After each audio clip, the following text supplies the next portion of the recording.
Shalom, welcome to the Jewish View. My name is Rabbi Nachman Simon with the Chabad House of Delmar, and together with my co-host Mark Ronich of Statewide News Service, jbiztechphilly.com, as you can see here, now columnist for the Jewish Press. And I'm having a lot of fun doing all of that, and my column in the Jewish Press is called Albany Beat, and I talk about how government relates to the Jewish community, or doesn't, as the case may be.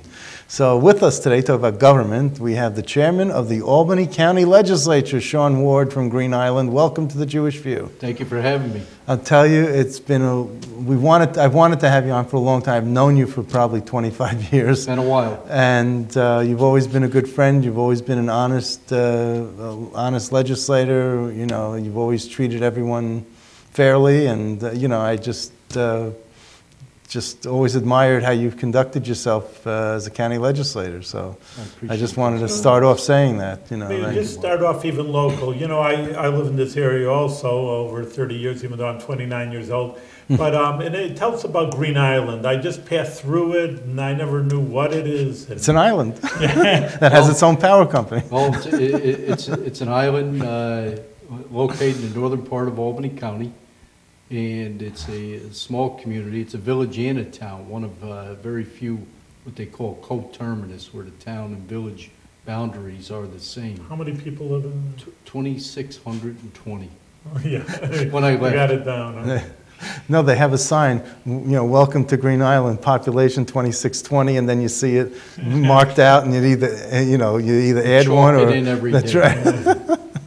And of course, we know who the other famous Green Islander is, Mike McNulty. Sure, Mike McNulty is one of our favorite sons, our former congressman, and of Assemblyman. course is assemblyman and mayor, Right. and town supervisor. That's right. He lives there still? He still lives there, and right now is for a while. is one of his top jobs right now is Little League announcer. Oh, He is the announcer for the Little League games and has been for many years.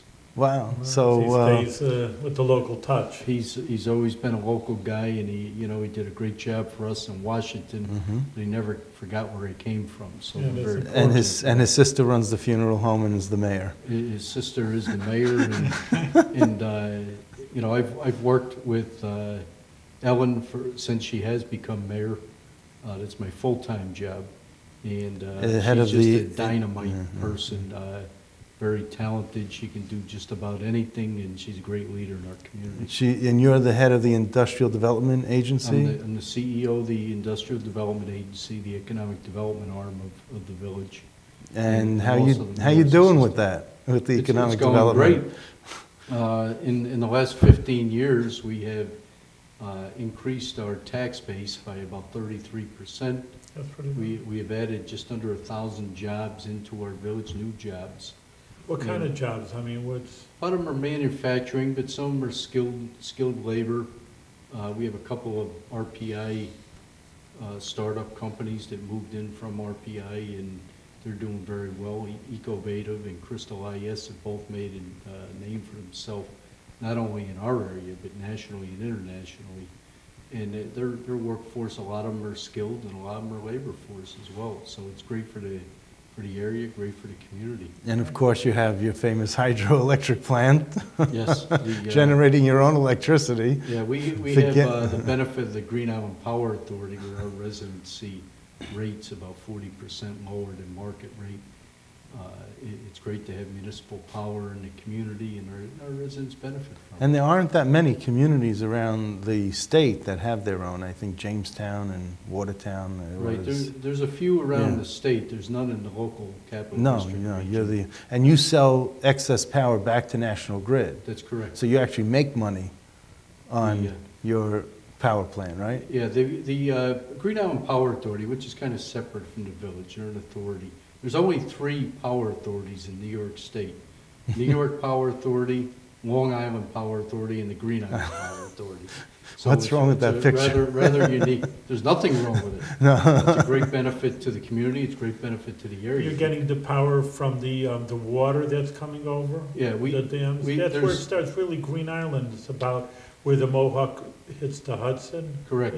We're located, the northern part of Green Island is surrounded by the 5th branch of the Mohawk River, and that flows into the Hudson River and kind of surrounds Green Island. So that kind of flow, that's where you're getting your power from? The hydro plant was something that we acquired about 15 years ago. The Green Island Power Authority acquired it from National Grid, or actually they had sold it to another company at that time. But the Grid owned it for many years, or back in those days. Mohawk. But you had it before 15 years ago. No, you had this, they've only had it for about that. Well, but there was always an independent hydropower plant. The Green Island Electric Department had been in existence for over 100 years. Right, right. What they did is they purchased power off the grid. Okay. And resold it through a distribution plant in Green Island to our customers, to our residents. We still do that. Which was lower rates also, doing it that way, yeah. Yes, we buy. I knew there was something special about your electric rates that was different from the rest of the state. I mean, yeah, the Green Island Power Authority presently receives a low-cost allocation from the New York Power Grid. Yeah. And they receive about 3 megawatts, and then there's a need for an additional 3 or 4 megawatts, which they purchase on an additional contract, which they call a joint action agency contract. So that takes care of the needs of the village, the residency, and the businesses. The hydro plant produces power, which none of it is distributed within the village limits. It's distributed on a transmission line and sold directly to National Grid at market rate. I'm so glad you know all this. Oh my! How did you learn about? I mean, was this because you're just there for so many years that it sort of happens that I think I absorbed through osmosis by being around. But we work very closely with the Green Island Power Authority, and as the CEO of the Industrial Development Agency, power is one of the big attractions to businesses coming to Green Island. And we, I should know a little bit about the power component of it if I'm going to be in that business. So what is the, when I've been in Green Island, I've noticed maybe there's like 3 thoroughfares, like George Street and Hudson Avenue, Payne Street. There are 3 north-south main streets in Green Island. And we have 9 miles of roads. 9, that's it. That's it. What do you, I just don't know how to say this politely, but what happens if you get overcrowded? Like Manhattan is an island, Green Island. Yep. I mean, no one's planning. Rates. I mean, no one's planning on building skyscrapers at Green Island, but well, you have to have smart planning. What's your whenever we have somebody, you're talking about what's your maximum population that you could fit on that island? Well, I think back in the day, we had over 5,000 back in the 40s and 50s. I don't think Green Island is built to sustain that. Okay. The way things are today. However, I think we're at a pretty good rate right now. What you have to be concerned about if you were to increase your population is the effect on the school district. We still have our own school district in school. Okay. K through 12 Heatley School serves the residents of our community. So we do have to look at what effect it would have on our school district. Now, about 15 years ago, we had a substantial development, a housing development in Green Island, a couple of them actually, which added about 15% to our population. We were the fastest growing community in the area with the, I remember that. Except for Wilton, I believe. It was a couple of percentage points more. But when we did that, when we graduated into that kind of development, you stay in touch with the school to make sure that they can sustain the enrollment increases or projected enrollment increases. And we constantly do that. Okay, now I know, Cohoes and Colony have a relationship. Do you have a relationship with like Waterville Elite or something? Or? We have relationships with all the communities. No, but you know what I'm saying. I mean, like, I think there's an overlap in terms of maybe a school district or something, or I know the zip code 12047 is also, sometimes Colony, sometimes Cohoes. Right. I mean, is there overlaps with? There's no overlap. We have our own zip code, 12183. Yeah. Nobody else has that at Green Island. That's it. Our school district encompasses the boundaries of the municipal boundaries. Okay, yeah. There's no other. That's it. No other community. Okay, you feel insular? No? We're on an island. Okay. And the people chose that several hundred years ago, and that's why they. What's the, well, are you going to rename the bridge that goes into Green Island, or everyone's naming bridges? Well, ours is the Green Island Troy Bridge. Right. And I don't see that changing anytime Because, soon. you know, in New York City, they have the, RFK Bridge, and they name it after people, maybe the Mike McNulty Bridge or something. You know? Well, I think the main bridge made national headlines in 1977 when it fell into the water. Right. So the replacement bridge is. You remember that? No, I don't. I read the Oh, you were history there of for so it. long. I was not the- actually there. You were there. I was there when it happened. You were in school. You were in elementary I school. was a sophomore in high school. Oh, all right. Well. Yes. Yep.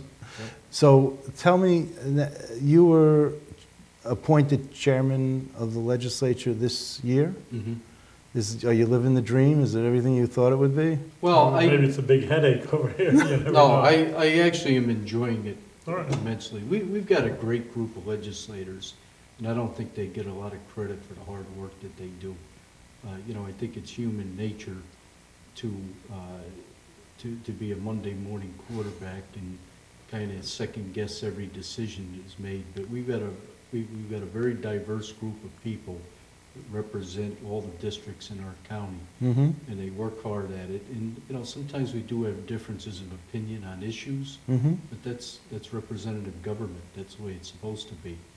And if we were all in agreement 100% of the time, none of us would be doing our jobs. Mm-hmm. So with that, when you keep that in mind, everybody has been very respectful, and I think we're accomplishing a lot. We're showing great leadership. We're doing a lot of great things in our communities, and that's because we're working together. It's 39. But you were were you a rank and file member for? Well, I was a deputy majority leader. You're deputy for several majority years, leader, yeah. but then prior to that, I mean, you know, when did you first get into the? 1995. Oh, 95. Who did you succeed? Bill McNulty, William McNulty. Okay. So you broke the McNulty chain of in the county legislature? I guess you could say that. Okay.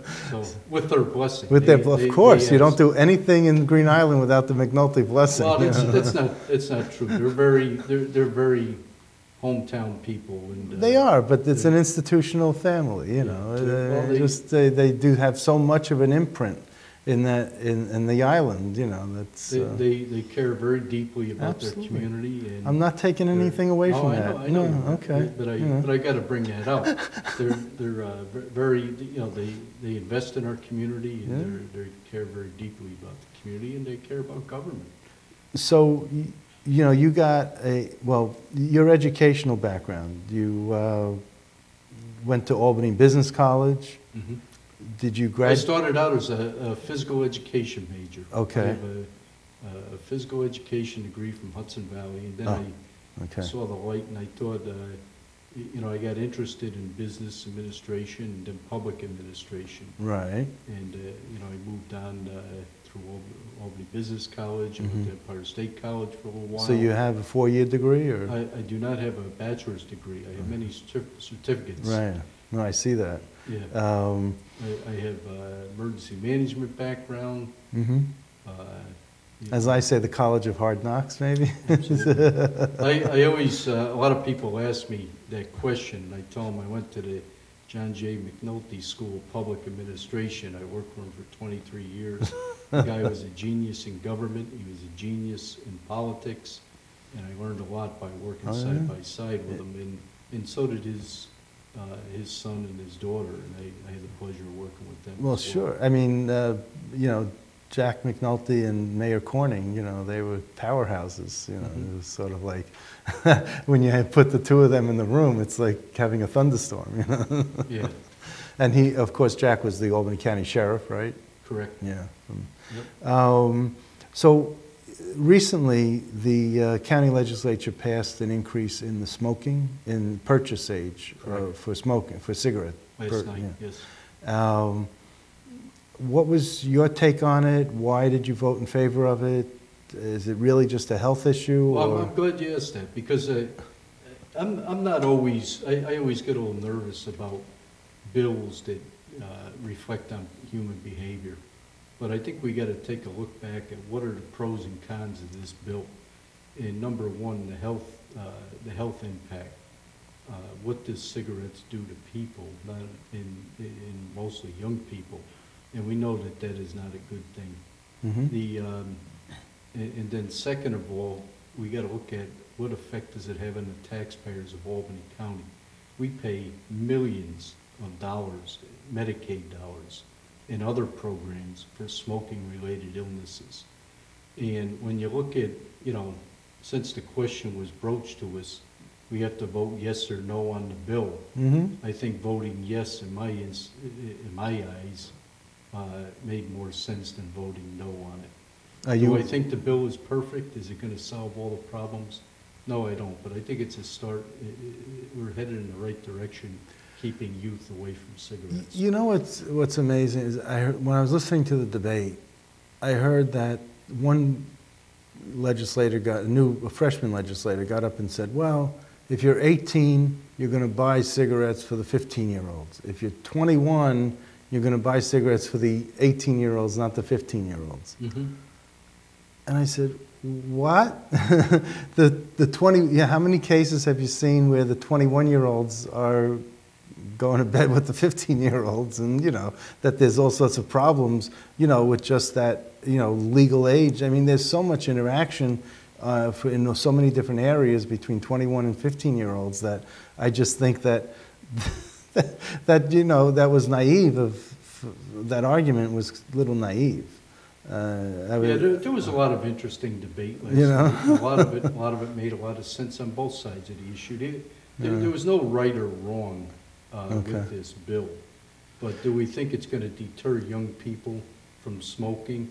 Maybe not all. Where there's a will, where there's a way. If they want to get cigarettes, they'll find a way to get them. Exactly. But is it going to, those that are on the fringe, right, that might not take that extra step, or you know, maybe we can keep them from going in until they're 21. I look at it this way. If you're going to, and I was never put a cigarette to my lips, but if you... I never smoked a day in my life. Not you neither. Okay, so, but if you know that someone could break into your home, but that doesn't mean you leave the front door open. You still put a lock on your front door, and you make it more difficult. Deterrent for robbers to get into your home. I think that's what the analogy is with raising the smoking age. Is that where you see it? Okay. Yes. What was the... They're consistent with other counties around the area? I mean, because you can, you know, someone will just go to Schenectady Rensselaer County or Schenectady, yeah. You know, and saying, hey, I can't buy in Albany, I mean, that's something that should be universal. Well, you know, in a perfect world, it should be done federally or statewide. Yeah, that's what I say. But it isn't. A lot of times, some of the legislation we pass, we take a leadership role in it. And, you know, being in Albany, we're kind of in the spotlight in government. Mm-hmm. And sometimes it's good for us to take a leadership role, and then the state might act on it. Sends a message, and there are a lot of issues like that where, you know, Albany's come out first, and then 2 years later, you might see the state make it a statewide ban, especially if you have, what do you have, Chautauqua County and Suffolk County, and there's a couple of maybe other counties. A couple of other counties that have 21. One of our neighboring counties is addressing it right now. Rensselaer County is addressing it now. So I'm just saying that, you know, once they start seeing, you know, several counties passing it on their own, then the state legislature comes in and says, okay, well, now we got to take a look at it, because then the tobacco lobby comes in and cha-ching, cha-ching for all their fundraising efforts, you know, so. You know, you'll see the donation, the contributions going up from the tobacco industry. Well, I don't have a campaign committee, so there's no that's why I'm not. there. That's why I can bring it up. Just a local guy. I know that. I know that. Votes yes or no based on the merits. I was very, you know, surprised last night that, you know, there was so much debate. But Doug Bullock was here on the show recently, and he was talking about Bernie Sanders. That's his big thing, and how Paul Tonko should, you know, because the 20th congressional district should voted in favor, you know, came out in favor of Bernie Sanders in the primary, and you know that Paul Tonko should follow the lead of the constituents in his district. Yeah, And I really don't want to get into presidential you don't have to. politics No, you don't right have now, to. But I do want to point out that not every community in Albany County voted for Bernie Sanders. Okay. There was one that did. But I'm I can imagine which. No, but I just wanted to let you know that there was that was one argument, and then I said, well, Doug, how are you going to vote on the cigarette bill? And he says, well, I'm going to vote for it. I said, why? And he goes, well, health reasons. I said, but your constituents in Pine Hills and Beverwyck are against it. So why should Paul Tonko be, you know, why are you urging Paul Tonko to vote the way his, or support the way his constituents are, but you're not voting the way your constituents want you to vote? So It's an interesting, you know, analogy. it was a humana type of answer. So I just thought it just happened. So I was just What are the reminiscing big a issues little. now besides the cigarettes? What would you say are the big issues in Albany County that's juicy, like Mark the reporter would like to dig into over I here? think the Well, you had one. land bank. Well, the land bank is a huge issue. I just met with the new director yesterday, the new executive director. Tell us what it is, because I don't know, and I'm sure if The you land bank is a mechanism to take properties, that most of them have been foreclosed on or going to be foreclosed on, vacant properties that have been abandoned or in disrepair for many years. It's a government mechanism that allows them to take it over, and they have you know, the means to rebuild or even not demolish and rebuild these properties and put them back on the tax rolls and in you know, in home ownership. Very important. It's mainly an Albany issue. Well, Albany, it is not an Albany issue, and that's the misnomer. Albany has many properties. You know, they probably have 1,200 vacant properties, and you know, they could fix 10 of them and it wouldn't even make a dent. But what they're doing, Albany has done a great job. You look at the Capital South project, they're making great strides in knocking down whole blocks and rebuilding them. And the land bank can do that, but they can also work in the outlying areas. Oh yeah, And I mean, you take a look at what's going on in Cohoes, Waterlake, and Green Island. They may have one house in the middle of a good block that has been left in disrepair. And if the land bank can come in and fix that one problem, whether it be demolish and rebuild or repair an existing, and put it back to productive use with home ownership, they could fix a whole block or a whole neighborhood. You can do that in a lot of communities. yeah, the whereas property values will go up. the Yeah. the property value in the whole area will go up or maintain anyway. Right. So the land bank is very valuable. They've had some seed money. The Attorney General's office has chipped in. Albany County and Albany City have both contributed to that program, and we're very excited about the possibility of revitalizing neighborhoods through the land bank. And you know, you go out to the rural areas, Bern, Knox, Westerlo, and you see these farmhouses crumbling. Yes. I mean, there's got to be, I mean, it's an eyesore. I mean, something's got to be done. I've had several conversations with Chris Smith, is the new representative out in the hill towns, Bern, Knox, Westerlo, Rensselaerville. And, you know, he has talked to us about the need for the land bank out his way. Yeah. And I brought that up when I met with Adam yesterday. I brought that up to him and told him that, you know, they need help out in hill towns too. Let's not forget them. Well, you know, Very important. but if you have someone who owns a few hundred acres Mhm. and they have a farmhouse that's crumbling and really like caved in, disrepair, and it's still on someone's private property, can the land bank still come in and help with removing that They have a eyesore? lot of different means of renovating property or Helping a current homeowner that's, Absolutely. yeah, okay. Yep. Because I know even in, you know, you go out by Voorheesville, New Scotland, you know, as you get further out, you know, you see that there's, you know, people think, well, there aren't that many people around here, I don't need to keep up every part of my property, it's a big property, you know, so. Yeah, but even, there are many programs in Albany County. In the city, the city has many home repair or home ownership programs. The county-wide, we have the Albany County Rural Housing Alliance Right. that assist homeowners with home repair. They have Right. grants for home repair for income. I think there needs to be eligible. more education. Yeah, well, outreach for that. I do the best I can, Yeah, I but you're know. right. You know, I've tried to get the word out to all the legislators. In fact, I just emailed some information out to all 39 of them last week about home repair programs, about home ownership programs that are beneficial to all our constituents. So let me ask you, switching topics here, there's no easy segue, but what's your salary as chairman of the county legislature? That's a good question. It's about, I believe it's 36 something. It's 36,000, okay, Yes, let's yes. say. And then, do you get an extra, like, stipend because you're chairman, or is that, That is the chairman's salary. that's the The chairman's salary? legislator's salary is 21, just under 22,000. So you get an extra 15,000, 14,000 for being chairman? Correct. Okay.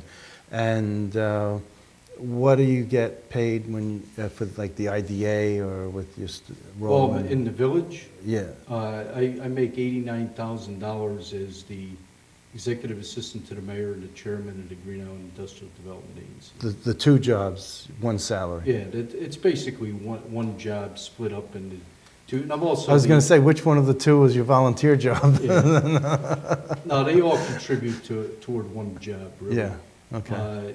And I'm also the administrator for both the water and sewer departments, and a lot of people don't realize all the sewer issues we have. That is probably the largest portion of my job in Green Island. Really? Oh, Yes. wow. That's what you're saying, because they're caving in, because we had like the mayors of Troy, again, we have so many Yep. different officials here, and they're just saying the sewer system's a mess. The water sewer infrastructure is definitely in need of repair. Most of it is over 100 years old. Really? We also have mandated mandates by the Clean Water Act for our stormwater, and we have combined sewers in this area too. Mm-hmm. We just signed on with a consent order for roughly $150 million with DEC to clean up the Hudson River. And it's a great milestone in the history of this area. Mm-hmm. The improvements that we will make to the sewer system to ensure clean water. So the two salaries combined is 125,000. About that, roughly, yes. Okay, I just did the math. Okay, so I just wanted, so that's one of the higher salaries in the village or the town, isn't it? Well, when you combine them. When you but combine it's them, two yeah, jobs, yeah. Well, and does your wife work, or? Yeah. Okay, she works too. She's a career woman as well. Okay, so that's great. She works, we both work very hard. I'm sure, no doubt. I'm not taking anything away. I'm just saying, when I do My this. salary's public, hers isn't. That's She's why I didn't private, ask. You so- notice I didn't ask. No, it's interesting about, you talk about the stormwater and drainage, because when you're an island, I mean, the water, you get something like a hurricane, you get something coming in, I mean, you have to have a way to handle it, otherwise you feel just helpless, and, Mhm. so I'm glad you're doing. We have a lot of capacity in our sewer system in Green Island. I can do a whole nother show on sewers if you'd like. Well, I used to work with Water Technology Magazine, and did you? I never thought cryptosporidium and giardia would be in my vocabulary. That's a but, little too technical for me. But yeah, that was a fun gig. So, but yeah, you learn a lot. You do Yes. learn a lot. How long do you, how old are you now? You're 54. 54. Boy, you're getting pretty same age. personal. I here. do. Yeah, with I know, every- Dan. Huh? He's getting in I there. do with He's everyone, reporter. and he, I it's okay. have no hold bar. Whatever. That's it. I know that. I'm So, a very public guy, and so you're 54. You look like you're 34, but well, that's good. You're just saying that. So how much longer do you think before you retire and you? I'm not tired yet. I love going to work every day. Every day is a new challenge. The great part about it is the people I work with, both Green Island and Albany County. We have great staffs that work for us, and you can't beat that. Going to work every day and enjoying your work. Mm-hmm. It's I'm not tired. I'm not ready to sit down. There is days when I don't mind getting out and maybe swinging the golf clubs a little bit, but you know, those days are few and far between, but I do get out and I enjoy was myself. going to ask, do you go to Valley Cats games? What do you do for I'm going to enjoyment? a hockey game tonight. Hockey game, okay. Yep, I'm going to meet my son down here and go to the Devils playoff game, and hopefully they win. I'm rooting for them. All right, yeah, go All Devils. right, excellent. Well, Okay. you're doing a great job for Albany County and Green Island, for all the people around there. So keep up the good work with success and with good health. Thank you. Likewise, Rabbi, and congratulations on your 29th year. And continued success, Sean. Thank you. Absolutely, thank you.